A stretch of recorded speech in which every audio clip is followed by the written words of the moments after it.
Hello everybody and welcome back to the law वाला channel. मैं हूं इसरा खान, आपकी लॉ मेंटर, और आप सभी के सामने एक बहुत बहुत इंपॉर्टेंट लेक्चर लेके आई हूं। देखिए, पास्ट सेशंस में आपने देखा किस तरह से हम लोगों ने मंथली लीगल अपडेट्स को प्रैक्टिस क्वेश्चंस के हिसाब से कवर किया। अब इससे होने क्या वाला है, इससे उस पर्टिकुलर मंथ की आपको 4 से 5 इंपॉर्टेंट लीगल अपडेट्स मिलने वाली हैं। और वो किस तरह से मिलने वाली हैं, उसी तरह से मिलने वाली हैं जिस तरह से वो आपको क्लैट एग्जामिनेशन में आपके सामने दिखेंगी। तो जैसा कि मैं पहले भी आप लोगों को बता चुकी हूं कि क्वेश्चन स्टैटिक और करंट में डिवाइडेड होंगे। अगर 5 पैसेजेस आपसे पूछे जा रहे हैं फॉर एग्जांपल, तो उसमें से 2 पैसेजेस ऐसे होंगे जो करंट लीगल अपडेट से रिलेटेड होंगे। तो अगेन आप सभी का स्वागत करती हूं और आज का सेशन शुरू करूंगी। In today session we are going to cover September months legal updates. बहुत सारा प्यार मिला है आप लोगों का इन वीडियोस पे, स्पेशली वो सारे स्टूडेंट्स जो स्ट्रगल करते हैं ऑप्शंस चूज करने में, कंफ्यूज हो जाते हैं, बोलते हैं कि मैम पैसेज डिफिकल्ट लगता है, ऑप्शन समझ नहीं आते हैं। तो डेफिनेटली ये जो पर्टिकुलर वीडियोस हैं आपको बहुत बेनिफिशियल होने वाले हैं, बहुत हेल्पफुल होने वाले हैं। तो डिस्क्लेमर पहले तो ये है कि मेरी वॉइस के साथ थोड़ा सा बेयर करना है आपको, आवाज़ बैठी हुई है, मौसम चेंज है, इन्फेक्शन है, तो उसके साथ बेयर करिएगा। आज का सेशन शुरू करेंगे, लेकिन उससे पहले मैं आपको बता दूं आज के सेशन के जो पैसेजेस हैं, यूजुअली क्या होता है आपके लिए जो क्वेश्चंस हैं पैसेज से लिंक जब करे जाते हैं तो यूजुअली ये होता है कि आपसे आंसर जो दिए जाते हैं वो कहीं ना कहीं आप समझ जाते हो कि यार यही आंसर है। लेकिन आज के पैसेजेस में ऐसा नहीं होने वाला है। आज के पैसेजेस में आपको मेन फोकस किस पे रखना है, पैसेज के ऊपर रखना है। अगर आपने पैसेज अच्छे से पढ़ लिया हम लोगों ने साथ में, तो क्वेश्चन आप अच्छे से सॉल्व कर पाओगे। तो शुरू करते हैं आज का session. We are going to cover September months legal updates, और लीगल रीजनिंग में ये आपके लिए एक हथियार की तरह काम करेगा। क्लियर है? चलिए, तो इसके अलावा आपसे एक चीज़ मैं शेयर करना चाहती हूँ। आपका एग्ज़ाम बहुत ही ज़्यादा करीब आने वाला है, मतलब आ ही गया है, समझ लीजिए 1 महीना क्या ही पता लगेगा, टाइम तो हो ही गया है। तो आपको जब भी आप क्लैट एग्जामिनेशन के अंदर बैठोगे ना, तो आपको अपना मेन फोकस, देखो पढ़ाई करते सब हैं, अब उस एग्जामिनेशन डे वाले दिन, the day of your examination, उस टाइम पे आपने अपनी जो तैयारी करी है उसको आप किस तरह से एग्जीक्यूट कर रहे हो, इसका भी बहुत इंपॉर्टेंट रोल होता है ना, जान रहे हो आप लोग। तो मेरी आपसे दरख्वास्त ये है कि जब आप क्वेश्चन करिए तो आप इन 3 चीज़ों पे अपना मेन फोकस रखिए। सबसे पहले क्या है, रीड द पैसेज केयरफुली। आपको अच्छे तरीके से पैसेज पढ़ना है। और इसमें मतलब एक टिप आपको देना चाहती हूँ, आपको कोशिश ये करनी, कई बार ऐसा होता है ना कि बेयर रीडिंग करते हैं बच्चे, क्या करते हैं सिर्फ सरसरी तौर पे रीड कर लेते हैं। उससे क्या होता है, आपने उस पैसेज को समझने की कोशिश नहीं करी, तो आपसे भाई साहब क्वेश्चन सॉल्व नहीं हो पाएंगे। तो इसमें ट्रिक ये है कि आपको पढ़ना भी है और इतना ज़्यादा आपको अपना फोकस रखना है कि आप उसको साथ ही साथ समझते चलोगे। नंबर 2 देखिए, number 2 is the choosing of the answers. आपको उन क्वेश्चंस में से जो 4 ऑप्शंस हैं उसमें से मोस्ट रिलायबल और कहीं ना कहीं आप उस आंसर से सेटिस्फाइड हो, मोस्ट सेटिस्फैक्टरी आंसर चूज करना है अकॉर्डिंग टू योर सेल्फ। और आप इसीलिए आपको सेटिस्फाई होना जरूरी है क्योंकि आपने पैसेज पढ़ा हुआ है। You have to be satisfied. कोई तुक्का नहीं, कोई अक्कड़ बक्कड़ बम्बे बो 80 90 पूरे 100 नहीं होना है, ठीक है। और साथ ही साथ लास्टली, जो भी आपने ऑप्शन चूज किया है उसको आप पैसेज के ऊपर अप्लाई करोगे, क्योंकि इससे क्या होगा, आप कहीं ना कहीं उस आंसर को डबल चेक कर रहे हो, उस आंसर को आप डबल चेक कर रहे हो। हाँ अभी ठीक है, ठीक है। तो आपसे यही रिक्वेस्ट है मेरी कि kindly keep your focus, keep your cool and काम, और ये टिप्स जो हैं इनको आप यूज कर सकते हो, ठीक है। चलिए आज का सेशन शुरू करते हैं। फर्स्ट पैसेज आपकी स्क्रीन के ऊपर आपको देखने को मिलेगा। तो बेटा यहाँ पे ये सेशन की बात हो रही है, special legislative session was held from September 18 to 22, 2023, और यहाँ पे advocates amendment bill 2023 as well as the chief election commissioner and other election commissioners appointment conditions of service and term of office bill 2023, इसके बारे में यहाँ पे discussion हुआ, इसको एग्जामिन किया गया। to reduce the number of superfluous enactments on the books, the bill aims to combine the provisions of Section 36 of the Legal Practitioners Act of 1879 into the Advocates Act 1961. यहाँ पे इसको basically इसलिए to reduce the number of superfluous enactments. ऐसे तो बहुत सारे इनैक्टमेंट्स, अब ये देखिए आप 1879 का इनैक्टमेंट है. तो ऐसे इनैक्टमेंट्स जो अभी एग्जिस्ट कर रहे हैं और ऐसे इनैक्टमेंट्स जो बनाए गए हैं और फिर एक्चुअली इंसान उससे गवर्न नहीं हो रहा है, तो इससे बेटर है कि आप अमेंडमेंट करके उनको मर्ज कर दीजिए. राइट. तो ये बात करी गई है. Legal Practitioners Act Section 36 addresses the right to compile and distribute lists of touts in courts and also right to deny holding such accusation in accordance to the procedure in the section. इसमें दिया गया है section 36 के बारे में. उसके बाद देखिए बेटा, chief election commissioner and other election commissioners appointment conditions of service and term of office bill 2023. ये भी एक बहुत इंपॉर्टेंट बिल है. मैं आपको बता दूं, इस एग्जामिनेशन के अंदर जो भी बिल्स हैं, जो भी अमेंडमेंट बिल्स हैं इंट्रोड्यूस किए गए हैं, इंपॉर्टेंट हो जाते हैं. ठीक है. अनदर की बिल दैट लोक सभा is debating. The proposed law calls for establishment of a body charged with choosing the chief election commissioner and the election commissioners. हुआ क्या था? अभी अगर मैं आपसे पूछूं करेंटली, कमेंट सेक्शन में बताइएगा, इस क्वेश्चन का जवाब दीजिए. अभी तक की जो इलेक्शन कमिश्नर है, चीफ इलेक्शन कमिश्नर और other election commissioner, who is the appointing authority? Is it the president? Is it the PM? Is it the chief minister, the council of ministers? Who appoints? Current status क्या है? तो repealing and amending bill 2023 which was approved by the Lok Sabha during the monsoon session was placed for consideration and passage in the Rajya Sabha by the government. तो आपको अभी इस passage के बाद कुछ क्वेश्चंस ऐसे भी मिलेंगे जो पॉलिटी से रिलेटेड हो, कि कोई बिल एक हाउस में इंट्रोड्यूस किया गया है, तो क्या उस हाउस से उस बिल के पास हो जाने, खाली उसी हाउस से, क्या उसको दूसरे हाउस नहीं भेजना होगा? मान के चलो लोकसभा में इंट्रोड्यूस हुआ है, क्या उसको राज्यसभा नहीं भेजना होगा? या राज्यसभा में इंट्रोड्यूस हुआ है, क्या उसको लोकसभा नहीं भेजना होगा? तो ये भी क्वेश्चन आएगा. ठीक है. And the chief election commissioner, other election commissioners appointment condition, service term of office bill were 2 additional pieces of legislation that were introduced in the previous session. तो बेटा, as soon as the upper house clears them, this will be listed for the this will also be listed for the Lok Sabha. They become laws after the president gives assent when it would be passed by both houses. According to parliamentary reports, 5 bills are on the agenda for review and approval. The election commissioner's selection measure is likely to cause controversy. अब election commission का जो देखो, election commission बहुत बड़ी body है और उसके chairman का, उसके चीफ इलेक्शन कमिश्नर कह लीजिए, अदर इलेक्शन कमिश्नर्स, उन कमिश्नर्स का अपॉइंटमेंट जो भी करता है उसका एक इम्पॉर्टेंट रोल होता है. और इम्पॉर्टेंट रोल इसलिए भी होता है कि यार चीफ इलेक्शन कमीशन और ऐसा बॉडी जो भारत के अंदर ये कॉन्स्टिट्यूशनल बॉडी है, इलेक्शन कंडक्ट कराते हैं. बात समझ आ रही है? तो इसीलिए इम्पोर्टेंस रखते हैं.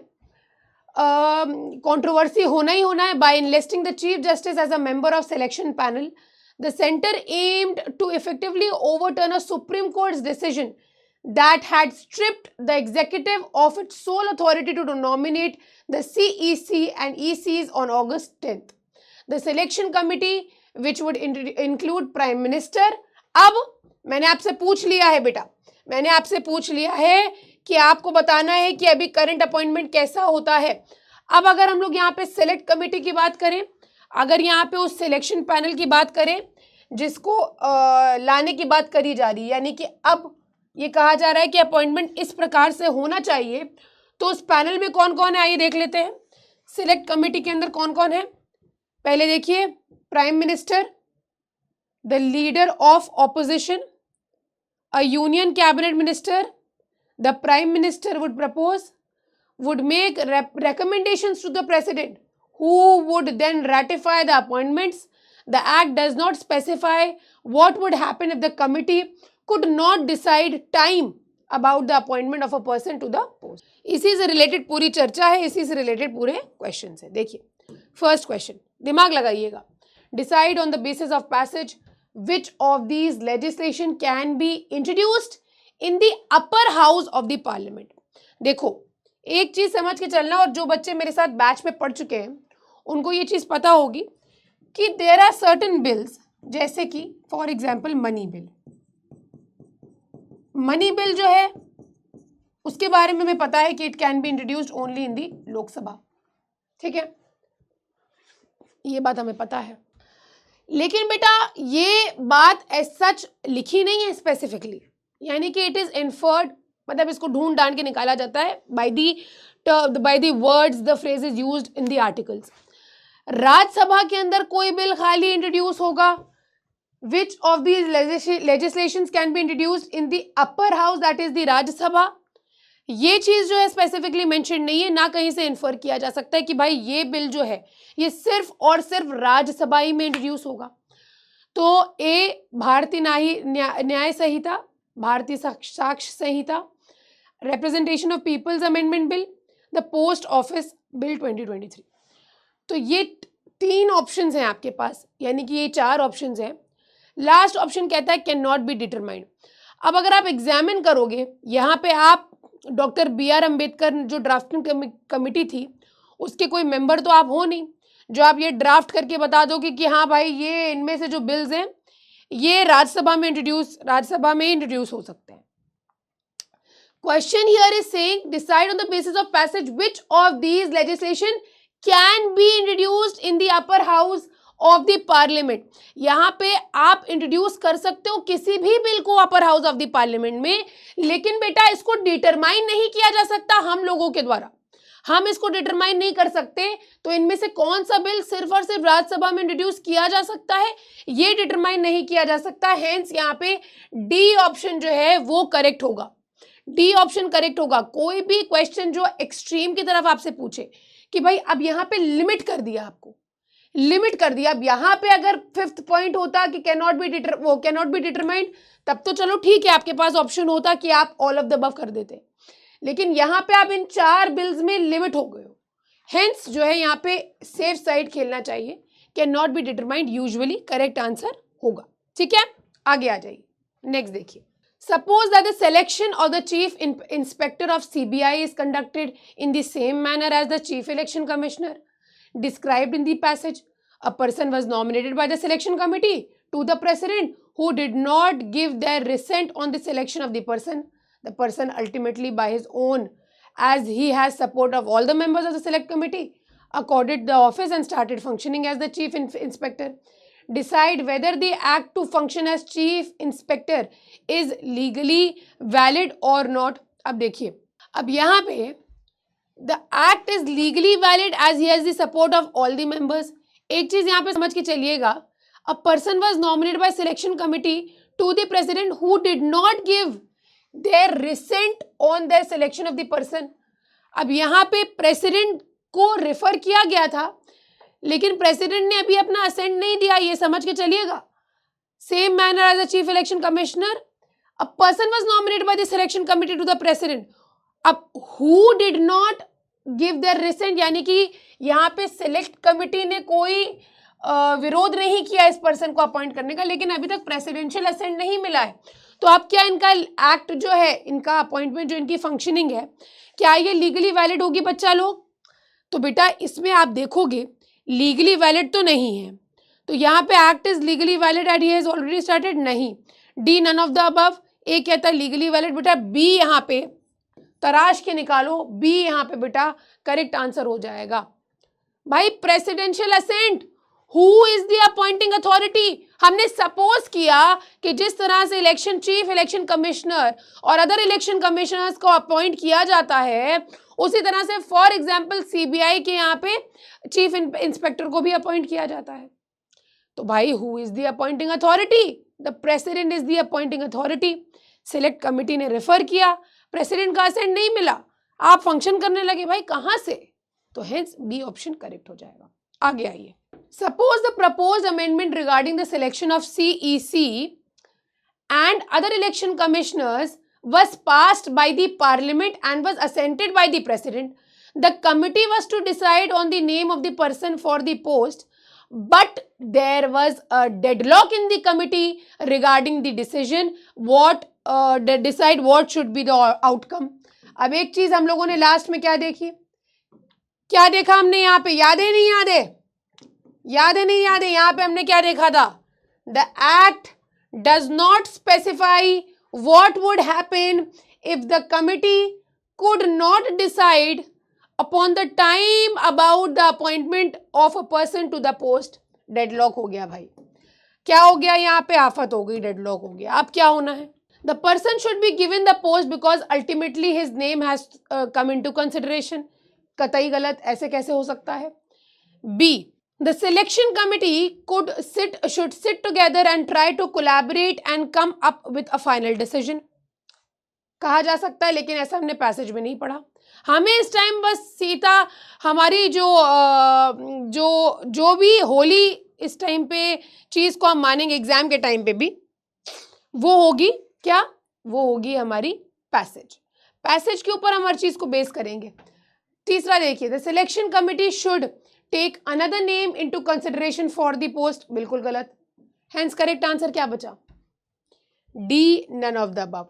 क्यों D none of the above, बच्चे पूछेंगे मैम क्यों, ऐसा क्यों, ऐसा इसीलिए बेटा because the passage is silent on this aspect. Passage इस एस्पेक्ट पे साइलेंट है. अब आप बोलोगे कि मैम कई सारी चीजें ऐसी होंगी जो हमें पैसेज में नहीं मिलेंगी, तब हम क्या करेंगे बेटा, तब वहां पे आपकी एडिशनल नॉलेज की रिक्वायरमेंट होगी. इस पर्टिकुलर टॉपिक पे अभी कमिटी क्या करेगी, अभी तक अपॉइंटमेंट कैसे हो रहा है, अभी डिफरेंट तरीका है. कमिटी होनी चाहिए, सिलेक्शन कमिटी होनी चाहिए, ऐसी बात हो रही है, ऐसा बिल इंट्रोड्यूस किया जा रहा है बेटा, लेकिन अभी चेंज नहीं हुआ है फाइनली, राइट. और साथ ही साथ बेटा ये सुप्रीम कोर्ट के जजमेंट के द्वारा किया गया है, अभी इम्प्लीमेंटेशन बाकी है, इसका इफेक्टिव होना बाकी है. हेंस बेटा करेक्ट आंसर डी हो जाएगा. आगे आइए, क्वेश्चन नंबर 4 देखिए बेटा. Section 36 of the legal practitioner act grants right of show cause before being declared in the list of touts. The show cause should be within the same committee who is deciding on the issue. Such right should be provided before declaration. A person in the list to be declared touts, the committee has decided on him then gave the person to present his side through the show cause. Later they declared him tout. After such proceedings, decide whether the laws were properly followed or not. देखिए एक particular procedure होता है जिसको adopt करना होता है. तो यहाँ पे ये देखिए, the laws were followed properly. B, the laws were not followed properly because the person should have given chance to show cause before the decision. C, the laws were followed properly because all throughout the committee decided on the issue before the show cause, but the same was not declared by them. ये जो आप शब्द देख रहे हो ना दोस्तों, ये जो आप शब्द देख रहे हो, यूजुअली ये वो लोग होते हैं जो एडवोकेट्स और प्रैक्टिशनर्स के पास कोई भी उनका काम होता है, कोई भी उनका केस होता है, वो लेके आते हैं, टाउट उनको कहा जाता है. तो यहाँ पे इसी के बारे में बात हो रही है कि Section 36 of Legal Practitioners Act grants the right of show cause before being declared in the list of touts. आप एक टाउट हो, उससे मतलब उसको शो कॉज देने का उस पर्सन को ये नोटिस प्रोवाइड करना है. तो बेटा इसी से रिलेटेड है, the laws were followed properly. अब यहाँ पे क्या हुआ, the show cause should be within the same committee who is deciding on the issue. Such right should be provided before the declaration. A person was in the list to be declared touts. The committee has decided on him and then gave the person to present his side through the show cause. Later they declared him tout. After such proceedings, यहाँ पे आप देखोगे step by step सारे procedures follow करे गए. Hence C option correct हो जाएगा. बेटा एक प्रोसीजर होता है आपको टाउट डिक्लेयर करने का और आपको शो कॉज देने का, ये ऑप्शन दिया जाता है. तो ये सारी चीज़ें जो है बेटा एग्जिस्ट करती हैं. यूजुअली आपको देखने में ये सारी चीज़ें नहीं मिलेंगी. तो लीगल प्रैक्टिशनर्स एक्ट सेक्शन 36 में इसके बारे में दिया गया है. Hence it is important for you. आगे आ जाए. A bill to change the border of certain state was passed by the upper house. The bill was then presented in the lower house and subsequently passed from there as well. So the borders of the state was changed according to the law passed by both the houses. Decide on the basis of passage whether this is valid or not. मैं आपको एक चीज बताती हूँ. कहानी है बेटा, कहानी ये है कि एक बिल है, ये एक बिल की कहानी है. इस बिल को, ये बिल अभी एनफोर्सेबल नहीं होता है. बिल की स्टेज पे, जो स्टेज है बिल, इस पे ये एनफोर्सेबल नहीं होता है. एनफोर्सेबल करने के लिए आपको क्या चाहिए? एनफोर्सेबल करने के लिए आपको ये चाहिए कि इस बिल को एक्ट बना दिया जाए. अगर ये बिल एक्ट बन जाएगा और अगर ये एक्ट की स्टेज पे आ जाएगा तो ये कंप्लीटली वैलिड हो जाएगा. अब यहाँ पे ये एक्ट बनने के लिए एक मैंडेटरी कंडीशन होती है बच्चा लोग. मैंडेटरी कंडीशन होती है क्या? Presidential assent. ये मैंडेटरी रिक्वायरमेंट है. पैसेज में भी इसके बारे में दिया गया है. तो अगर पार्लियामेंट के अंदर कौन आता है बेटा? लोकसभा, राज्यसभा. कोई बिल लोकसभा से पास हो गया, कोई बिल राज्यसभा से पास हो गया. अब क्या बच रहा है? बच रहा है ये. अगर यही अभी तक नहीं है तो क्या ये बिल एक्ट बन पाएगा? बिल एक्ट बनने का एक मैंडेटरी कंडीशन यहाँ पे होती है presidential assent. If there is no presidential assent then the validity of the act is questionable. तो यहाँ पे देखिए बेटा, बॉर्डर चेंज करवा दो, कोई भी बिल हो, मनी बिल, कोई भी ऑर्डिनरी बिल, कोई भी फाइनेंशियल बिल, कोई भी constitution amendment bill. What is the mandatory condition? What is the last stage? The last stage is presidential assent for it to become enforceable, right? So here if you see the 4 options, the law is valid तो नहीं है. The law is invalid because it was first by the upper house then instead of lower house, ऐसा कुछ भी नहीं है. सी बेटा कहता है assented by the president नहीं है, सी ऑप्शन. और कहीं ना कहीं जैसे ही आप इस ऑप्शन को पढ़ोगे आप कहोगे अरे हाँ यार, प्रेसिडेंशियल असेंट के बारे में तो बताया ही नहीं. हेंस बेटा सी ऑप्शन करेक्ट हो जाएगा.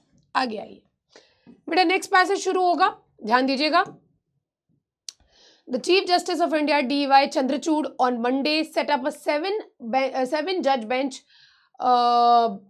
that will reconsider the correctness of 1998 5 judge constitution bench judgment in the PV Narasimha Rao case, wherein the majority held that the legislatures were immune to prosecution on bribery charges for their speech or vote in the parliament. क्या नारासिम्हा Rao judgement था?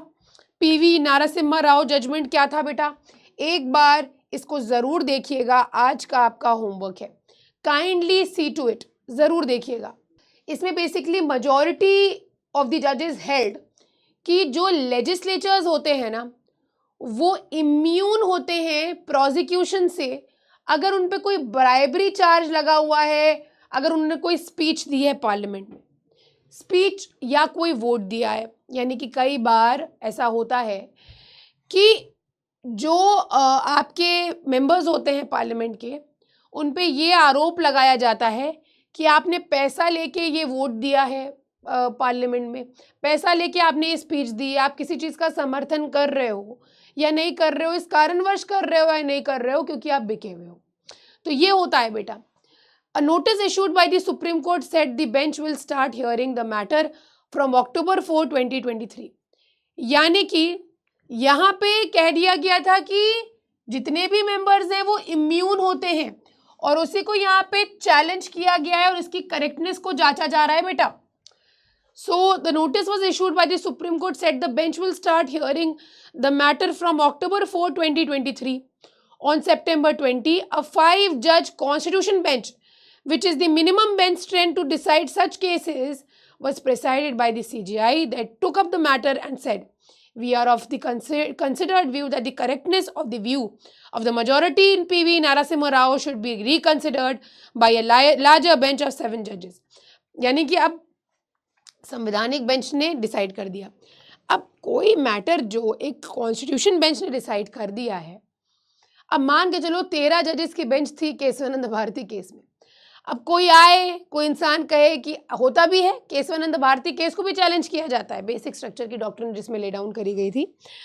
तो अब उससे बड़ा मतलब अगर उसको reconsider करना है तो क्या रिक्वायरमेंट है? मैंडेटरी रिक्वायरमेंट ये है कि अब बेंच जो है, भाई कोई चीज मैंने डिसाइड करी, अब अगर आप कह रहे हो मैम आप गलत कह रही हो, तो फिर 2 टीचरों को बुलाया जाएगा, कहा जाएगा बच्चा ऐसा कह रहा है, आप बताइए. फिर 3 को बुलाया जाएगा, 4 को बुलाया जाएगा. उसी तरह से लार्जर बेंच को रिकॉन्स्टिट्यूट करना होगा आपको. आगे देखिए बेटा, it said that the larger bench would deal with the question of the correctness of the verdict on the interpretation of articles 105 and 194. यानी कि यहाँ पे एमपीज और यहाँ पे एमएलए, इनकी प्रिविलेजेस हैं बेटा, of the constitution which extends the privilege to a member of parliament and member of state legislative assemblies. Supreme Court pointed out that above all, it must be noted that the purpose of Article 105, 194 is to ensure that the members of the parliament and that of the state legislature are able to discharge their duties in an atmosphere of freedom without fear of consequences which may follow for the manner in which they speak or exercise their right to vote on the floor of the house. The object is clearly is not to set apart the members of the legislature as persons who wield higher privileges in terms of immunity from the application of the general criminal law of the land, which citizens of the land do not possess. Immunity दी गई है, लेकिन ऐसी कोई immunity नहीं दी गई कि भाई आप दुनिया से अलग ही हो, कोर्ट ने कह दिया बंद अल्फाजों में. आगे देखिए. The question arose in the context of a bribery charges against JMM MLA Sita Soren in connection with 2012 Rajya Sabha elections to 2 seats from the states. She was accused of having accepted a bribe from an independent candidate for casting her vote in his favor. She moved the Jharkhand High Court for quashing the charge sheet and criminal proceeding instituted against her relying on the provisions of Article 194. But the High Court declined to do so on the ground that she had not cast her vote in the favor of alleged bribe giver. तो यहाँ पे high court ने decline कर दिया था इस ground पे कि भाई उन्होंने अब वोट ही नहीं कास्ट करा उसके फेवर में जिससे ब्राइब दी गई थी, क्वॉश करा. Soren then approached Supreme Court where a 2-judge bench in September 2014 opined that since the issue arising for consideration is substantial and of a general public importance, it should be placed before a larger bench of 3 judges. 2019 में when a bench of 3 judges took up the appeal, it noted that the High Court judgment dealt with Narasimha Rao verdict and hence should be referred to a larger bench as for the reconsideration may be appropriate. आ जाओ बेटा, ready हो जाइए. Suppose the bench of the court decided that it cannot change such law. It can be changed by the parliament only, and hence the law stands as it is. A legislature after this judgment was found in controversy, in which it was alleged that he has taken a bribe to support a legislation by the government, although the legislature belongs to opposition. Opposition party से belong करता है. Decide in the view of the judgment whether the act is protected under Article 105, 194 or not. बताइएगा बेटा. The act is protected under the constitution. क्या कह सकते हो? क्या ये बात आप भरोसे से कह सकते हो कि ये कॉन्स्टिट्यूशन में प्रोटेक्टेड है? ये एक्ट प्रोटेक्टेड है. यानी कि यहाँ पे legislature after this judgment, suppose that the bench of the court decided that it can not change such law, और ये लॉ कई बार ऐसा कोर्ट कहता है कि भाई मेरा ये एरिया नहीं है. सेम सेक्स मैरिज में यही कहा कि कुछ सारी चीज़ें ऐसी हैं कि अगर आपको स्पेशल मैरिज एक्ट के अंदर अमेंडमेंट करना है तो ये सुप्रीम कोर्ट की अथॉरिटी नहीं, काइंडली ये पार्लियामेंट डिसाइड करे. उसी तरह से मान के चलो यहाँ पे कह दिया hence the law stands as it is. A legislature after this judgment was found in a controversy in which it was alleged that he has taken bribe to support a legislation by the government, although the legislature belongs to opposition. अब यहाँ पे आपको बताना है क्या इससे कुछ निकल के आ रहा है, अभी जो पैसेज पढ़ा बिल्कुल भी नहीं। The act is not protected, नहीं बता सकते। The act is protected under the constitution because the supreme court decided it can not change the law, ना। करेक्ट आंसर क्या होगा, हम इसको डिटरमाइन ही नहीं कर सकते, इस एस्पेक्ट को हम डिटरमाइन नहीं कर सकते। जो चीज, वही मैंने कहा आपको ज्यादा रिसर्च नहीं करनी है। अब यहाँ पे वो बच्चे जो बहुत पढ़े होंगे कंफ्यूज आ जाएंगे, कहेंगे अरे यार अच्छा, वो पता नहीं क्या क्या सोचने लगेंगे। कोई जरूरत नहीं है, यहाँ पे हम इस चीज को डिटरमाइन नहीं कर सकते हैं कि भैया यहाँ पे ऐसी चीजें जो पार्लियामेंट ने डिसाइड नहीं करी, सुप्रीम कोर्ट कह रहा है पार्लियामेंट डिसाइड करे, तो ऐसे में बेटा डी ऑप्शन जो है वो करेक्ट हो जाएगा। आगे आइए, नेक्स्ट देखिए, suppose that the supreme court decided on the issue and said that the context and situation in deciding whether the protection under article 105 194 will be available to a legislature or not, it should not be provided to uphold the integrity of the polity of the country, decide whether the protection should be provided in the above fact scenario in the light of the judgment of the supreme court। देखो, supreme court ने यहां पे कहा कि यहां पे it should not be provided to upheld, ये जो प्रिविलेज है ये हम इसलिए नहीं आपको प्रोवाइड कर रहे हैं कि आप यहाँ पे हमारी कंट्री की जो पॉलिटी है, हमारी कंट्री का जो गवर्नेंस है, जो सेटअप है, उसको आप कहीं ना कहीं दांव पे लगा दो। तो ये अगर सुप्रीम कोर्ट ने कहा तो यहाँ पे decide whether the protection should be provided, क्या ऐसे केसेस में जो हम लोग पढ़ रहे हैं ब्राइब के मैटर्स में, क्या यहाँ पे हम लेजिस्लेचर्स को प्रोटेक्शन, लेजिस्लेचर्स यानी कि जो लॉ मेकिंग बॉडी है, क्या हम उन्हें ये प्रोटेक्शन देना चाहिए या नहीं देना चाहिए, ये पूछ रहा है question. A, the protection should not be provided to the legislature in this case because it would not have been available in the situation as he is taking bribe. ये प्रोटेक्शन इसको इसीलिए नहीं मिलेगा क्योंकि वो कहीं ना कहीं ब्राइब ले रहा है, जो हम लोग ने पैसेज में पढ़ा। B, the protection here would be available to the legislature in order to promote well-being, na. Protection should be provided as the legislature in this case belongs to the opposition, na. The protection can be available, नहीं। Correct answer क्या है, पढ़ोगे समझ आ जाएगा, लेकिन दिमाग लगा के हमें यहाँ पे कौन से फैक्ट्स को लगाना है जो हमें पैसेज में दिए गए हैं। पैसेज में जो फैक्ट्स दिए गए हैं अगर हम उन्हें अप्लाई कर रहे हैं तो आपके अकॉर्डिंग, आप यहाँ पे लेजिस्लेचर हो, आप यहाँ पे मान के चलो सुप्रीम कोर्ट हो, सुप्रीम कोर्ट ने ये चीज कह दी कि भाई आप दाव पे नहीं लगाओगे हमारी कंट्री के इंटेग्रिटी को, तो क्या आपके पास ये पावर होगी कि ब्राइब लो आप, नहीं ना। तो ए ऑप्शन यहाँ पे करेक्ट हो जाएगा। आगे आ जाओ बच्चा लोग, क्वेश्चन नंबर 8 देखिए। Suppose that a member of the government was asked by the opposition to speak against the government and later join their party. The offer was presented because if he would join the opposition, the government would lose majority and they may be able to make their government in the parliament. The member would get the post of minister for doing so. He agreed to do so because he was waiting to become minister for long and his party was not considering him for the same. In the light of the views of Supreme Court as expressed in the passage, decide whether it should be protected under Article 105 or not. एक बार फिर से, the offer was presented because if he would join the opposition, the government would lose majority. अगर आप opposition में चले जाओगे तो हमारी पार्टी सरकार नहीं बन पाएगी। And they may be able to make their government in the parliament.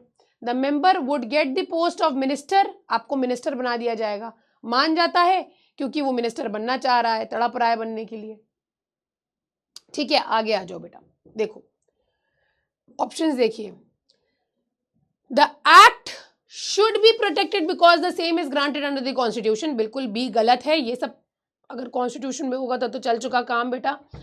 The act should not be protected under the constitution in the light of the judgment of the Supreme Court as the act was not right use of such privilege. बताइए क्या ये correct होगा? C, the act should be protected under the constitution because the act was done because his demands were not considered. ना. D, the act should not be protected under the constitution in the light of the views of the Supreme Court as the act was not right use of the privilege as described by the court. अब यहाँ पे ये जो दो options आप देख रहे हो ना, ये दो ऑप्शंस कहीं ना कहीं, the act should not be protected under the constitution in the light of the judgment of the supreme court, as the act was not the right use of such privilege as described by the court.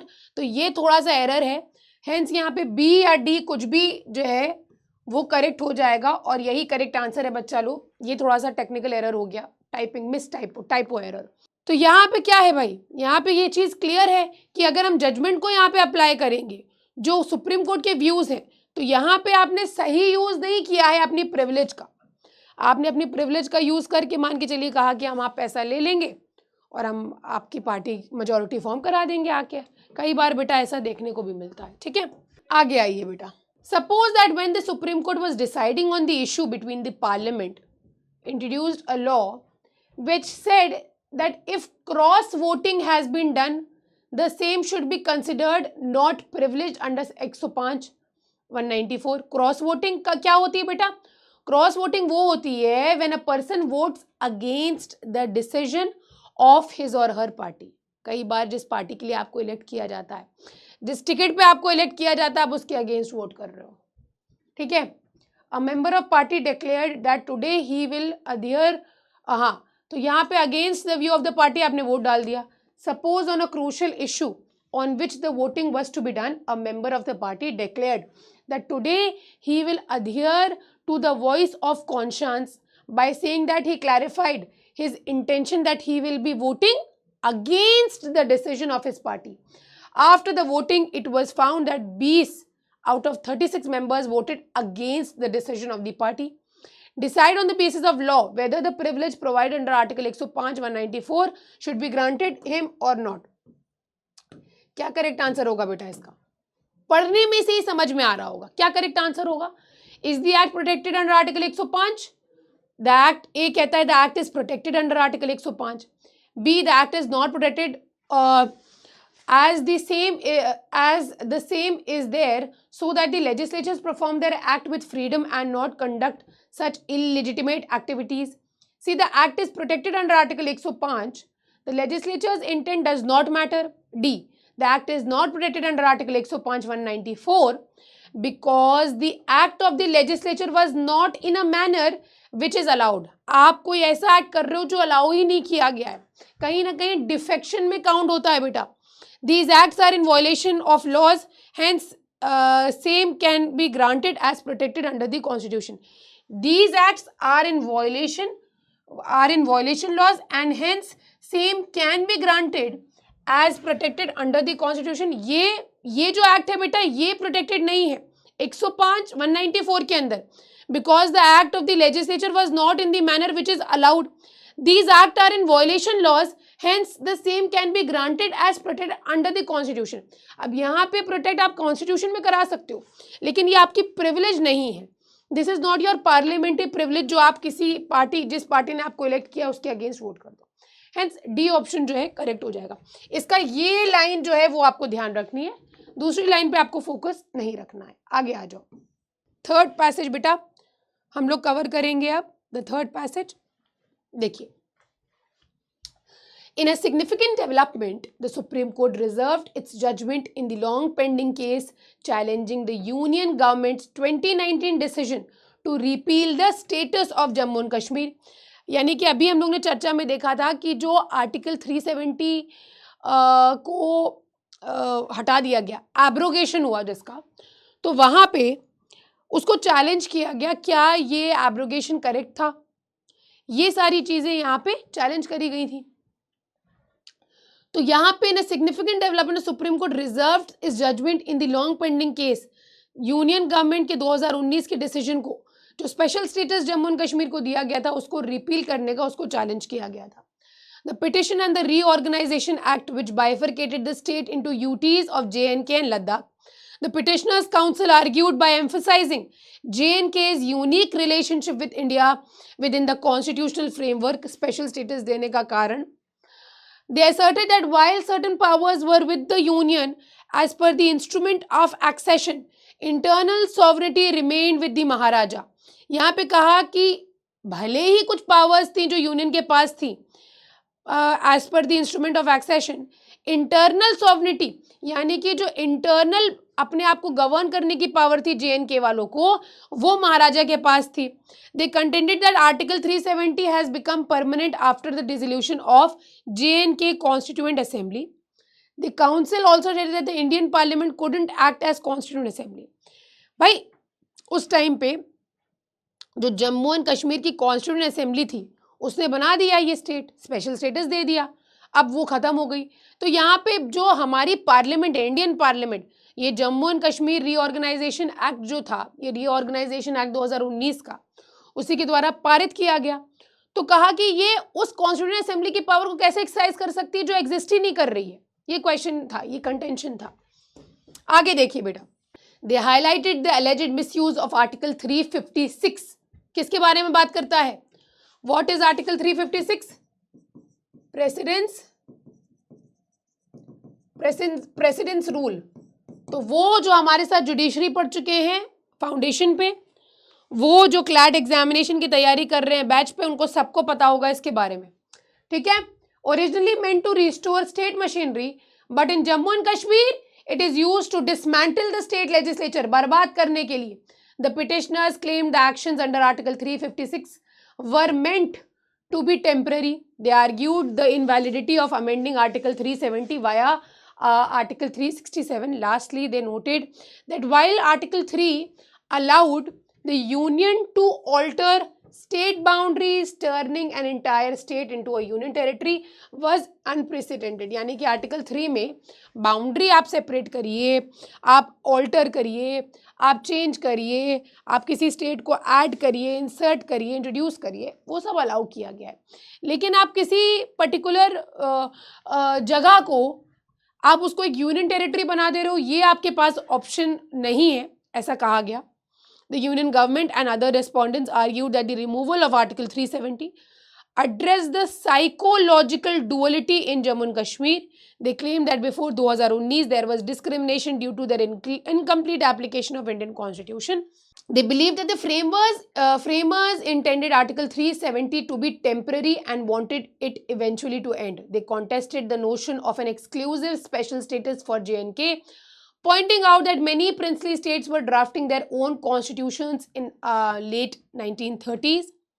साथ ही साथ उन्होंने ये कहा कि becoming part of India didn't necessitate a merger agreement. The conversion of J&K into a UT was temporary due to its sensitive border status, with statehood to be reinstated. They argued that without modifying Article 367, Article 370 could become a permanent part of the Constitution. They asserted that J&K Constitution was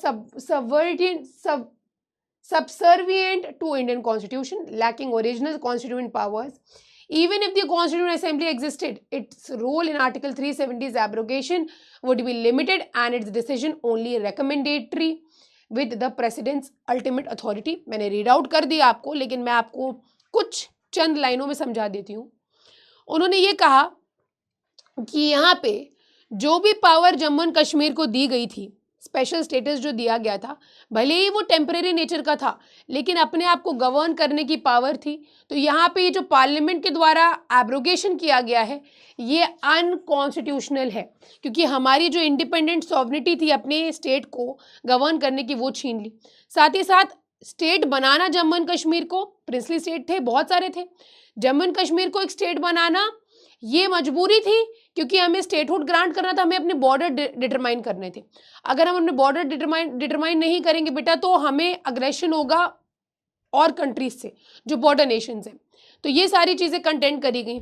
साथ ही साथ देखिए आगे, lastly article 356 के use के बारे में भी बात करा गया कि आर्टिकल 356 का मिस यूज़ किया गया है कहाँ? जम्मू एंड कश्मीर में। The Article 356 grants power to the President to declare emergency in a state if there is a breakdown of constitutional machinery in a state and the functions of the state legislature in that case is done by the Parliament. चलो आ जाओ, बहुत देर से reading कर ली, अब आओ question पे।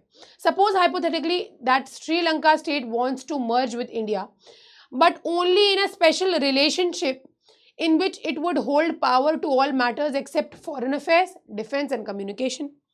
Sri Lanka India के साथ मर्ज करना चाहता है, लेकिन 3 मैटर्स ऐसे हैं जहां पे वो इंडियाई को पावर दे रहा है, स्पेशल पावर, कहता है कि भाई तुम ही ले लो, हमारे बस की नहीं। Suppose that a special clause was inserted in the agreement that any change to the status of Sri Lankan state with India can be facilitated only through change in the agreement. Later, when the merger was completed, जब merger हो गया, the government changed the status of Sri Lanka state equivalent to any Indian state. जैसे कि यार केरला है, तमिलनाडु, उसी तरह श्रीलंका को भी बना दिया, है ना? Decide on the basis of arguments of the defendants how such an act is can be said to be legitimate. ऐसे एक्ट्स को लेजिटिमेट कैसे कहा जा सकता है? देखिए, the act is legitimate because Sri Lanka state was also coming under the constitutional framework of India, which grants it sufficient power to take such measures. The act is not legitimate because the government cannot overpass agreement. The act is not legitimate because the government changing the status of state can have detrimental ना ऐसा कुछ नहीं है। श्रीलंका खुद ही आना चाह रहा है, तो हमें क्या फर्क पड़ रहा है कि क्या इफेक्ट पड़ रहा है ना? सारी चीजें सोच समझ के हो रही हैं। The act is legitimate because the government can take such measures using Article 356. एक बात समझ लेना बेटा, श्रीलंका wants to merge, पहली चीज स्पेशल क्लॉज इंसर्ट किया गया अग्रीमेंट में कि अगर कोई भी चेंज किया जाता है स्टेटस में श्रीलंका के, इसको सिर्फ और सिर्फ तभी किया जा सकता है जब हम अग्रीमेंट में चेंज करेंगे। लेटर जब मर्जर हो गया, गवर्नमेंट ने स्टेटस चेंज कर दिया अग्रीमेंट में चेंज करके बेटा, तो यहाँ पे क्या कुछ गलत किया बेटा?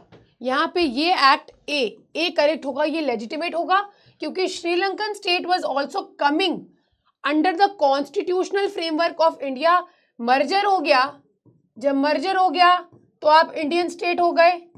जब आप इंडियन स्टेट हो गए बेटा, तो यहाँ पे ऐसे चेंजेस करने की पावर भी इंडिया के पास आ जाएगी। ठीक है, कुछ चीजें जो है उन्होंने इंडिया को दी, जैसे कि फॉरेन अफेयर्स, डिफेंस और कम्युनिकेशन। क्या कहा? Sri-Lankan state want to merge with India, but only in a special relationship in which it will hold power to all matters except, expect लिखा हुआ है यहाँ पे except। ठीक है, चलो नेक्स्ट क्वेश्चन पे आ जाओ। I hope you get this question. Suppose बेटा एक बात समझ लेना, मैं आपको बता दूं यहीं पे, ये सब आपको लेवल अप करके बताया जा रहा है। आपको इससे ऐसे क्वेश्चंस मिलेंगे जो आप अपनी समझ से इजीली कर पाओगे। जैसे कि आपने पैसेज अभी पढ़ा, अब आप इजीली सॉल्व कर ले जाओगे, तो आप घबराना नहीं कि इतने बड़े बड़े पैसेजेस मैम करा रही हैं, घबराना नहीं इससे। Suppose there was a state wide riot in the state of Maharashtra, अफरा तफरी हो गई। The state functionaries were unable to solve the situation because the government itself was busy in political manoeuvre to protect their majority. चल ही रहा है, Shiv Sena crisis चल ही रही है बेटा। The president implemented president's rule in the state. The central government passed laws functioning as the legislature of the state that in was high political motivated in line with the desire of the party of the ruling government at the center decide whether the law was valid or not. बता दो बेटा। A. The law is valid because the law passed by the government was during the state emergency under Article 356 of the Constitution. It has such power. मैं बता दूं एक बात बता दूं बेटा, आर्टिकल 356 के अंदर आपकी legislative power, executive power, financial power किसकी? किसी भी पर्टिकुलर स्टेट की किसके पास चली जाती है बेटा? किसके पास चली जाती है? Centre, union, parliament. अब ये आपकी पावर को एक्सरसाइज करेंगे, तो आपकी पावर कहीं ना कहीं सबसाइडेड, सस्पेंडेड होती है। समझ में आ गया? तो इसको छोड़ दो, मतलब इसमें तो आइंदा कुछ देखने की जरूरत ही ना पड़े, ये लॉ वैलिड होगा क्योंकि उस टाइम पे स्टेट इमरजेंसी लागू थी। ठीक है, ये ऑप्शन करेक्ट हो जाएगा। आगे आ जाओ बेटा। The central government using powers under article 3 of the constitution declared the state of West Bengal as a union territory. The act was criticised in the public at large. भाई ऐसा कुछ होता है तो क्रिटिसिज्म तो आता ही है। The same was also challenged in the Supreme Court based on the arguments of the petitioners. Given in the passage, what can be the argument of the petitioners? इस केस में A, the petitioners can argue that the act is invalid because the public is criticizing. बहुत सारी चीजें public criticise करती हैं, इसीलिए challenge करना allow नहीं किया जाएगा। The petitioners can argue that the act is invalid because the state is in a unique relation with the country and the same cannot be abrogated. नहीं, ऐसा कुछ नहीं है, और ऐसा कोई petitioners ने JNK वाले मैटर में भी चैलेंज नहीं किया। The petitioners can argue that the act will have a detrimental and unprecedented effect to the constitution structure of the country. और यही चीज बेटा हमने पैसेज में भी पढ़ी. सी ऑप्शन यहाँ पे करेक्ट सॉरी हो जाएगा. आगे आ जाओ बेटा. नेक्स्ट देखिए. Suppose that the Supreme Court upheld the decision to remove the special status granted to the state under Article 370, जो कि हुआ बेटा. It held that when there is an emergency in the state, the central government and the parliament can overtake all functions of the state executive and legislature respectively. Suppose a similar emergency was applied on the state of Arunachal Pradesh and the borders of the state were altered. It was done in order to make the administration more sufficient. Decide whether the act was valid or not. क्या ये act valid होगा या नहीं valid होगा बेटा. General sense में सोचो, महाराष्ट्र में लग रहा है, अरुणाचल प्रदेश में लग रहा है, कर्नाटक में लग रहा है, पंजाब में इमरजेंसी लग रही है, मणिपुर में लग रही है, तो क्या इसको चैलेंज किया जा सकता है? मतलब क्या इसको इनवैलिड डिक्लेयर किया जा सकता है? A, the act is invalid because the motive behind the act can be fulfilled without altering the boundary. B, the act is valid because the same is within the ambit of the exercise of the powers which was upheld by the Supreme Court. Supreme court ने ये upheld किया decision कि आप special status remove कर दीजिए, जो कि हुआ जम्मू एंड कश्मीर के मैटर्स में. ठीक है. It was held when there is an emergency, central government can and parliament can overtake all functions. Suppose similar emergency, इसी तरह की इमरजेंसी जो है वो अरुणाचल प्रदेश में लगाई, तो यहाँ पे क्या होगा बेटा? सिमिलर टाइप की. ऐसे में बेटा ये एक्ट जो है वो वैलिड हो जाएगा. बी ऑप्शन करेक्ट हो. The act is valid because the state boundary was altered of the state which was located on the border. नहीं, the act is invalid because the act was not introduced through amendment, sorry parliament. बेटा B option यहाँ पे correct होगा. Last question इस passage का बेटा. Decide what would an argument of the petitioner who is challenging the abrogation of Article 370 among the following. Since only recommendation of the Legislative Assembly is required before changing any feature of Article 370, the condition can be overlooked. Since Article 370 requires recommendation of the Constituent Assembly, petitioner ने argue किया यही चीज जो मैंने आपको बताई थी. Recommendation of the Constituent Assembly before making any change in the status of J&K state, and it cannot be done since the Constituent Assembly has been abrogated long ago. अब क्या हमारी संवैधानिक सभा रही? अब क्या हमारी कॉन्स्टिट्यूएंट असेंबली अभी भी एग्जिस्ट कर रही है? वो कॉन्स्टिट्यूएंट असेंबली जिसने हमारा कॉन्स्टिट्यूशन फ्रेम किया, क्या लगता है अभी भी एग्जिस्ट कर रही है? नहीं. अब क्या है? पार्लियामेंट है. इवन आर्टिकल 368 में अमेंडमेंट कर दिया गया. कॉन्स्टिट्यूएंट पावर हटा दिया गया वो वर्ड. एंड द स्टेटस को should be maintain on article 370 and it should not be removed. और यही कंटेंशन दिया गया. बी ऑप्शन जो है करेक्ट हो जाएगा. आइए बेटा नेक्स्ट पैसेज पे. The central government notified the mediation act 2019. इसके रेफरेंस में kindly refer civil procedure code section 89. ठीक है, जरूर रेफर करिएगा बेटा. The act is introduced to promote facilitate mediation as a means of dispute resolution, enforcement of mediated settlement agreements and to provide for a body for registration of mediators. यानी कि कोई भी ऐसे मामले जहाँ पे आप क्या कोशिश करोगे, आप अगर जज हो तो आपको लगता है यार छोटा सा मामला है, मियाँ बीवी के बीच का डिस्प्यूट है, सेटलमेंट हो सकता है, छोटे छोटे इश्यूज हैं, ना भी हो छोटे इश्यूज, लेकिन कुछ ऐसे मैटर्स होते हैं जहाँ पे आपको लगता है कि एक इस डिस्प्यूट का रेजोल्यूशन कुछ और होना चाहिए. फर्स्ट इंस्टेंस में मेरी अदालत में इंसाफ देना, जस्टिस देने से पहले कुछ और ऑप्शंस होने चाहिए, जैसे कि मीडिएशन, हम मीडिएट करेंगे, बार बार पार्टीज को समझाएंगे, डाइवोर्स केसेस में कई बार होता है. कंसिलिएशन, पार्टीज के बीच में एक ऐसी सोल्यूशन उनको प्रोवाइड करेंगे जहाँ पे दोनों ही अग्री कर जाएं. ये सारी चीजें होती हैं बेटा. India always has mediation regime in the core of many civil commercial legislations. However, the act institutionalizes the mediation regime in India. The act only applies to mediations conducted in India and where all or both parties reside, are incorporated, have their place, business in India, or mediation agreement provides for the disputes thereunder to be resolved by the act, or where there is an international mediator. ये सारे matters बताए गए हैं जहाँ पे हम mediation को apply करेंगे. देखिए क्या है एक्ट, ये जो एक्ट है 2023 का, institutionalizes the mediation regime in India. Act only applies to the mediations conducted in India and where all or both parties reside incorporated, या तो reside करती हैं भारत में, यहाँ पे incorporate किया गया एज अ कंपनी, उनका बिजनेस का प्लेस इंडिया है, या फिर मीडिएशन अग्रीमेंट ये कहता है for the disputes there under to be resolve by the act, और वेयर देयर इज, अगर कोई भी ऐसे डिस्प्यूट्स हैं जो एक्ट के अंदर मेंशन्ड है, और where there is an international mediator, और commercial disputes where central state government is a party और अदर डिस्प्यूट नोटिफाइड सब्सिक्वेंटली। समझ में आ गया? इसीलिए बार फिर से बताया। देखिए, the first schedule of that act sets out disputes which are not fit for mediation, First, these disputes involving criminal prosecutions, land acquisitions, or issues pertaining to minors, deities, persons with intellectual disabilities.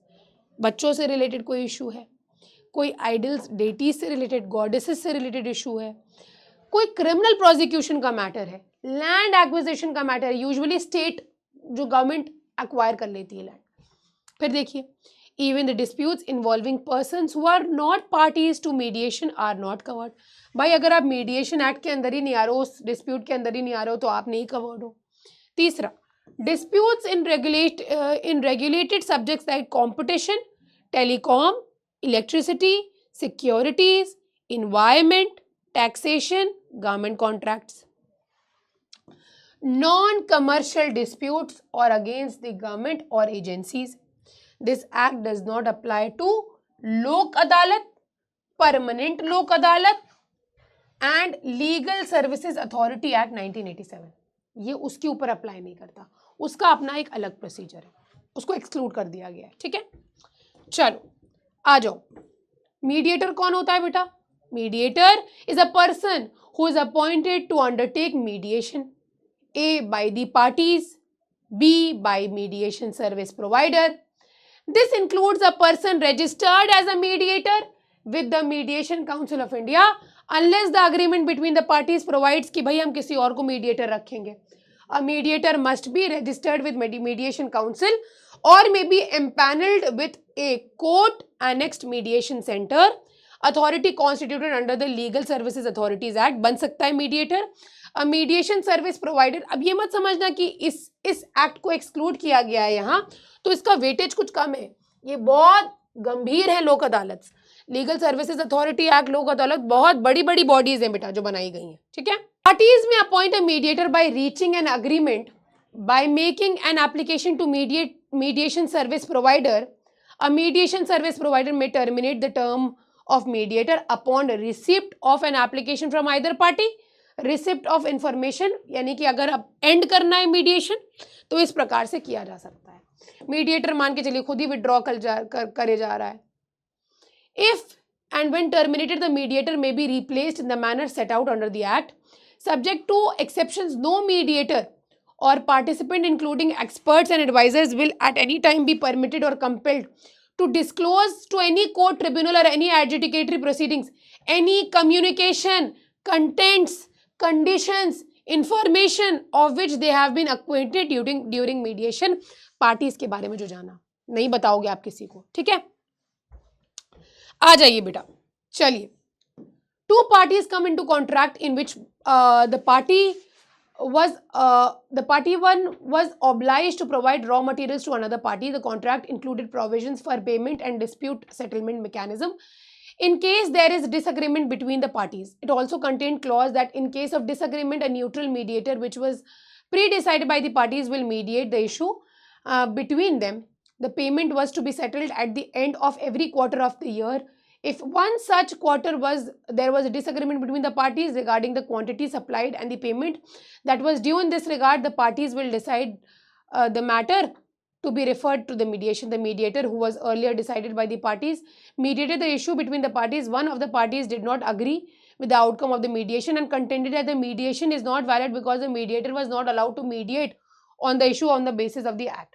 अब यहाँ पे पूछा गया है क्या होगा ऐसे matters में बेटा क्या होता है, देखो मीडिएशन एक ऐसी चीज है जहां पे दो पार्टीज इन्वॉल्व हैं, तो ये जरूर हो सकता है बेटा, ये जरूर हो सकता है कि एक पार्टी जो है माने, एक पार्टी ना माने। तो जो मीडिएशन हुआ है, जो उन्होंने सारे फैक्ट्स एंड सर्कमस्टांसेस को एग्जामिन करके आपको ऑप्शन दिए गए बेटा, उनमें से आपको चूज करना है। A, the mediation is valid because the mediator was pre decided by both the parties before the match. B, the mediation is invalid because the person is not registered. C, the mediation will be valid only if the mediator pre-decided by them was also registered. D, the mediation can be valid if the mediator is registered on the Mediation Council of India, or if it was pre-mediated between the parties that the mediator may not be registered. तो D option correct हो जाएगा। अगर parties ये agree कर रही है कि mediator का रजिस्टर्ड होना जरूरी नहीं है, तो यहाँ पे हो सकता है, हेंस बेटा डी ऑप्शन करेक्ट हो जाएगा। आगे आइए बेटा, suppose that the mediator was registered under the Mediation Council of the India and the mediation was ultimately approved by both the parties. In between the mediation, a fact come into the picture that was that one of the companies had made changes in the record of transaction due to which the payment and quantity was not matching. The act was clearly deceptive. After a certain point of time, the same deceptive party was about to come in a new contract with one of the friends of the mediator. The mediator stopped his friend from contacting with the party and told that the information to him which he got during mediation, बता दिया, told the information to him, decide whether disclosing the fact was allowed or not. क्या ये बेटा allowed था या ये नहीं allowed था बेटा? देखो, disclosing the fact is allowed by the act because the person concerned was the friend. Disclosing a fact is not allowed by the act in any manner. Disclosing the fact is by the act is as this condition will be considered as an exception. D, the disclosing fact is allowed by the act if it falls within the exceptions specified according to the act. अब यहाँ पे देखिए, the act was clearly deceptive. After a certain point of time, the same deceptive party was about to come in a new contract with one of the friends of the mediator. अब ये दोस्त हो गया और यहाँ पे dissipation हुआ है बेटा. The mediator stopped his friend from contracting with the party, रोका उसने, and told the information to him कि भाई ये डिसेप्टिव मामला है. Hence बेटा यहाँ पे डी ऑप्शन जो है वो करेक्ट हो जाएगा, एक्सेप्शन के अंदर आ जाएगा, ये डी ऑप्शन यहाँ पे करेक्ट हो जाएगा. ठीक है, आगे आ जाइए. चलिए, specimen resolution limited is an alternative dispute resolution provider committee which has international mediators who are registered within the Mediation Council of India. The company has its office in New Delhi. Two companies who are not registered in India and does not have their business registered in India and their owners belonging to England approach to it provide for mediation services. Can it provide mediation services in the light of Mediation Act 2023? बेटा यहाँ पे देखिए, as such clearly लिखा हुआ है, the company has its office in New Delhi. Two companies who are not registered in India and does not have their business registered in India, their owners belonging to England approach to it provide for mediation services. क्या ये provide कर सकते हैं? A, the mediation services can be provided as the mediators are international persons who mediate between the parties and their mediation is taking place in New Delhi. बेटा A option यहाँ पे absolutely correct होगा. आप देख लो, यहाँ पे ये जो कंपनी है ये रजिस्टर्ड है मीडिएशन काउंसिल ऑफ इंडिया के अंडर, इनका ऑफिस न्यू दिल्ली में है. दो कंपनी जो रजिस्टर्ड भले ही नहीं है इंडिया में, बेटा यहाँ पे मीडिएशन सर्विस प्रोवाइड करी जा सकती है. आ गया, ध्यान से देखिए बेटा, determine which of the following is fit for mediation. Fit for mediation taking into account of the first schedule. Jigo Telecom services bring down the tariff rates such as other telecom services providers in the industry must face through the competition. They decide to mediate with Jigo Telecom services. ठीक है, कोई दिक्कत नहीं. Fit for mediation bring down the tariff rates such that other telecom services provider in the industry must face through competition.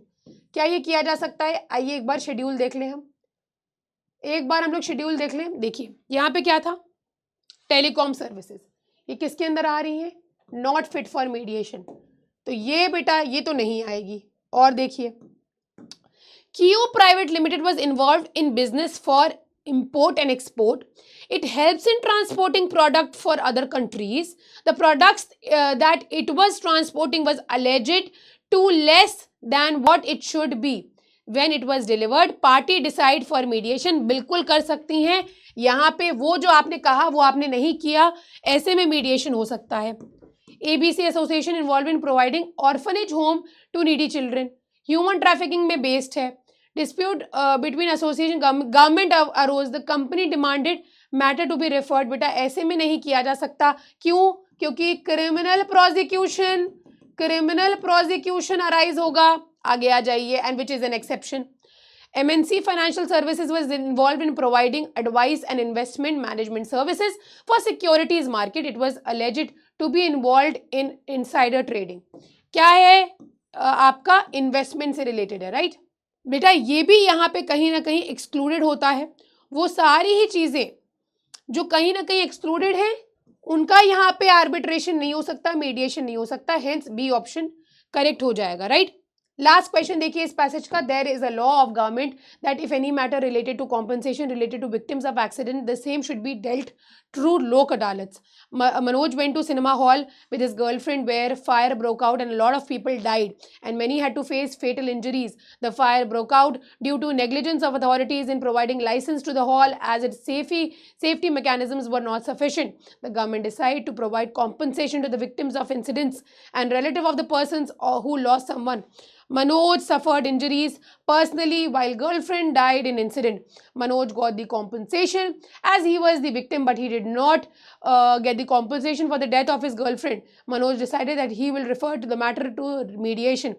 Decide whether mediation applicable on the proceedings of this case. हम लोगों ने देख लिया था बेटा, आइए देखते हैं। अब यहाँ पे बेटा ऐसा मैटर्स जो लोक अदालत को रेफर कर दिए गए, मैंने आपसे कहा था इसको हल्के में मत लीजिएगा। तो ऐसा नहीं है कि जो मैटर लोक अदालत को रेफर किया गया है उसकी कोई वेटेज नहीं, कोई वैल्यू नहीं। बेटा यहाँ पे सी ऑप्शन करेक्ट हो जाएगा, मीडिएशन इज नॉट एप्लीकेबल ऐसे केसेस में क्योंकि matter already is under proceedings of लोक अदालत। ठीक है। अच्छा, और दूसरी चीज यहाँ पे ये है कि मीडिएशन का मामला इसलिए भी नहीं राइज होगा क्योंकि कंप्लीटली ये मैटर लोक अदालत के द्वारा देखा जा रहा है। Passage number 5 very very important, ध्यान रखिएगा, बहुत बहुत इंपॉर्टेंट है। The supreme court held that a child born out of a void और voidable marriage can inherit the parents share in joint family property governed by Mitakshara law. एक बार बता दूं, मैरिज वैलिड कब होगी? हिंदू लॉ के अंदर सेक्शन 5 HA में बताता है और 5 ग्राउंड्स हैं बेटा। पहला, मोनोगेमी। क्या मतलब होता है?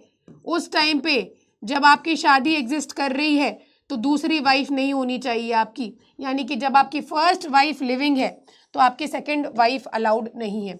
दूसरा, एज क्या है? 18-21। तीसरा, साउंड माइंड मेंटल कैपेबिलिटी। तीसरा, PDR prohibited degrees of relationship में शादी नहीं कर सकते। चौथा, सापिंडा रिलेशनशिप, अगर आप एक दूसरे के सापिंडा हो आपकी शादी नहीं हो सकती। तो ये शादी क्या है? वॉइड होगी, ये शादी वॉइड होगी। बाइगेमी के लिए आपको चार्ज किया जाएगा अगर आपने किसी और से शादी करी। यहाँ पे शादी तो वैलिड होती है लेकिन पनिश किया जाता है।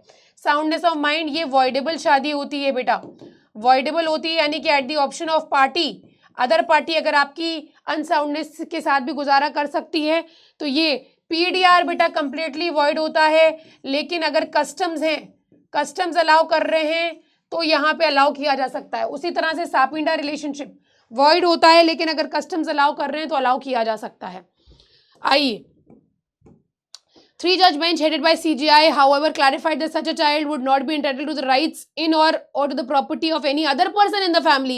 लेकिन अपने पेरेंट्स का प्रॉपर्टी इनहेरिट करेगा भले ही वो वॉइड या वॉइडेबल मैरिजेस से क्यों ना बॉर्न हुआ हो। Voidable marriage is the one that is made invalid by the husband और wife through a decree. A void marriage is invalid at the very inception. Mitakshara succession governing Hindu undivided families apply to the whole of India except West Bengal and Assam. पढ़ाया था मैंने आपको batch के अंदर family law जब पढ़ाया. For ascertaining the interest of the deceased Hindu Mitakshara Koparsaner, a person who acquires the legal right of his ancestral property through birth in Hindu undivided family, the law mandates the assumption of a state of affairs immediately prior to the death of the Koparsaner, namely, अब यहाँ पे देखिए, a partition of the Koparsanary property between the deceased and the other members of the Koparsanary. CJI, who authored the judgment, observed, it was further said when the share of the deceased in the property that would be allotted to him if a partition had taken place immediately before his death is ascertained, his heirs, including children who have been conferred with legitimacy, will be entitled to the shares in the property which would have been allotted to the deceased on notional partition. वो property division जो partition के बाद उस बच्चे को मिलता, वो उसकी legitimacy अगर secured है, वो legitimate बच्चा है, उसको वो property मिलेगी. The Chief Justice said the 16 of Hindu Marriage Act has statutorily conferred legitimacy of children born out void और voidable marriages. भले ही आप void और voidable marriages से क्यों ना belong करते हो, property आपके बच्चे को मिलेगी, उसकी legitimacy को upheld करता है. Children from void or voidable marriages would have the right to parents' property. The intent of the granting legitimacy to such children in Hindu Marriage Act should also be reflected in the Hindu Succession Act, which governs inheritance. Lastly, children from voidable marriages come within the ambit of legitimate kinship and cannot be regarded as illegitimate by Hindu Succession Act. उनको भी ये right मिलेगी. The court also noted that after the enactment of Hindu Succession Act, the share of the deceased person in joint Hindu family governed by Mitakshara, बेटा मिताक्षरा होता है एक Mitakshara law होता है और एक दया भागा स्कूल है. दया भागा स्कूल है. देखिए यहाँ पे हम लोग मिताक्षरा की बात कर रहे हैं. तो can be devolve to his heirs by testamentary और इंटेस्टेट सक्सेशन, यानी कि जन्म के टाइम पे या आपको एक टेस्टिमेटरी विल के द्वारा भी आपको वो प्रॉपर्टी मिल सकती है. प्रायर टू द अमेंडमेंट, उससे पहले devolution was only through survivorship, यानी कि डेथ के बाद जो सर्वाइव कर रहा है उसके पास प्रॉपर्टी चली जाती थी. Besides the amendment gave equal rights of succession to women as well as man. बहुत बहुत इंपॉर्टेंट है बेटा, ये पैसेज आपके लिए बहुत इंपॉर्टेंट है, ध्यान रखना बेटा, फंस सकता है आपके एग्जाम में. The birth of a child in a relationship, in such a relationship has to be viewed with independently of the relationship of the parents. A child born in such a relationship is innocent and is entitled to all the rights which are given to other children born in valid marriage. Void या voidable marriage में किसी बच्चे का जन्म हो रहा है तो उसकी कोई गलती नहीं है. He is equally entitled as a valid marriage. This is the crux of the amendment of section 16 subclause 3. ये बोला है. केस क्या है? केस है रेवाना सिटेप्पा versus Malikarjun. Suppose that Monu is a Hindu, he has 3 children, he has only one another children from second marriage which he has not told his family. He has a brother Sonu. Sonu is childless. They live in Banaras. Both of them have substantial amount of property. Both brothers went to pilgrimage tour in Haridwar. Haridwar जाते हैं बेटा, ठीक है, हरिद्वार जाते हैं. In their return journey, the bus from which they were traveling caught in a fatal accident and they died. When the news reached to their family, the 3 brothers decided to make appropriate division of the property of their father and their uncle themselves. When the news reached to the 4th son, Monu, he also claimed a share of the property कि भाई हमें भी property देना चाहिए, वो बच्चा जो पता नहीं था, ठीक है. अच्छा, 4th son of Monu, ये जो बच्चा है यहाँ पे, he also claimed decide what should be the proper share of the properties among all 4 sons of Monu, जिसकी डेथ हो गई. A, the entire property of both the brothers should be divided into 4 equal parts. The entire property should be divided into 3 equal parts. The entire property of Monu should be divided into 4 parts equally for each son, while the entire property of the brother should be divided into 3 parts and should be distributed among the first 3 sons. तो जो मोनू की entire property है बेटा, जो मोनू की खुद की entire property है, वो आप 4 पार्ट में डिवाइड करोगे जो उसके बच्चे के भी हैं, लेकिन जो उसके ब्रदर की भी entire property, while the entire property of his brother should be divided into 3 parts and should be distributed among first 3 sons. 3 बच्चों को डिवाइडेड होगी, ठीक है. आगे देखिए, next question. Golu was married to Sital and has a child Bimla. He had girlfriend named Rani. ठीक है. They meet each other secretly. Ultimately, Rani became pregnant. Although Golu resented for the child, Rani gave birth to the child and raised him by her own hardships. Finally, Golu died after few years due to cancer, leaving behind a huge amount of property for his family. Rani thought it is the right opportunity to change her and her son's luck. अच्छा, यहाँ पे उसका जो बच्चा है उसकी luck को change करने के लिए अच्छा ऑप्शन है. He asked him to claim his share in the property. Decide how should the property be divided among the children of Golu. A, the property should be divided equally between the son and daughter, since the Hindu act of succession does not differentiate between the two. The property should be given to the son as he is the heir of Golu. The property should be given entirely to the daughter since the son is not from the voidable marriage. D, it cannot be determined. अब इसमें से इन चार options में से किसी में भी satisfaction नहीं आ रहा होगा आपको, डी ऑप्शन करेक्ट हो जाएगा. गर्लफ्रेंड रानी थी, सीक्रेटली मिलते थे, कौन सी शादी है बेटा? शादी ही नहीं है, गर्लफ्रेंड के साथ तो शादी ही नहीं है ना. डी ऑप्शन यहाँ पे करेक्ट हो जाएगा बेटा. It can not be determined according to the passage. Passage के अकॉर्डिंग हम इस चीज को डिटरमाइन नहीं कर सकते. और किसी मैटर में हम ये बोलेंगे कि भाई लॉ ऐसे मामले में साइलेंट है. आगे आइए, यहां पे बेटा डी ऑप्शन करेक्ट हो जाएगा. नेक्स्ट देखिए, identify which among the following is avoidable marriage. The marriage between persons belonging to upper caste, lower caste, marriage between persons of both belonging to different religions, marriage between a male is already married to someone else before the person is about to die. The marriage between male and female, the female is pregnant at the time of marriage because she was in a physical relationship with someone else. तो एक तो मैंने आपको voidable marriage में unsoundness of mind के बारे में बताया था. उसी तरह से शादी के टाइम पे अगर वाइफ प्रेग्नेंट है और अगर हस्बैंड, ये वॉइड मैरिज नहीं होती, ना ही वैलिड, इट इज वॉइडेबल. अगर हस्बैंड कहे कि हमें इसके साथ नहीं रहना है तो ये वॉइडेबल होता है the option of the husband अगर वाइफ प्रेग्नेंट है किसी फिजिकल रिलेशनशिप के कारणवश. डी ऑप्शन करेक्ट हो जाएगा. आगे आइए, taking into consideration the fact of the question 1, suppose that the entire family sold their property in Banaras and went to settle in Assam disperse. Suppose that the fourth child of Monu lived in Kolkata. Now decide what should be the appropriate share in the property. अब यहाँ पे specifically बेटा लिखा गया है, specifically लिखा गया है कि प्रॉपर्टी बेच दी बनारस में, जो प्रॉपर्टी बनारस में थी वो बेच दी और फिर ये सेटल डाउन हो गए जाके आसाम में. और fourth child of Monu lived in Kolkata, वो कोलकाता में रहते हैं.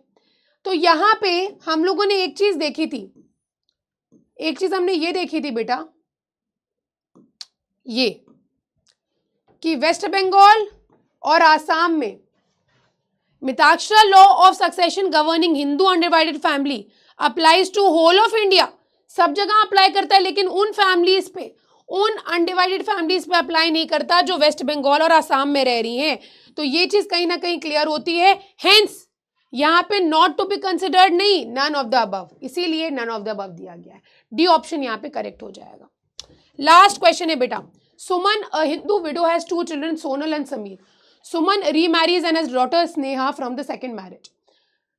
Later, Suman's second husband also passes away, leaving behind substantial property. Suman also has separate property from her first husband. How should the distribution of Suman property be handed among Sonal, Sameer and Sneha? I am very sure ये last question के लिए ना आपको 2x करने की जरूरत नहीं, मैं खुद ही 2x की स्पीड पे बोल रही हूँ. A, Sonal and Sameer should inherit Suman's separate property while Sneha should inherit her father's property. B, Sneha should inherit all of Suman's property including the separate property from first marriage. C, Suman's property should be equally divided among Sonal, Sameer and Sneha. D, the distribution of the property should be determined by the court. अब ऐसे में क्या होगा बेटा, ये चीज हमें clear ही है कि इक्वल डिविजन होगा. मेल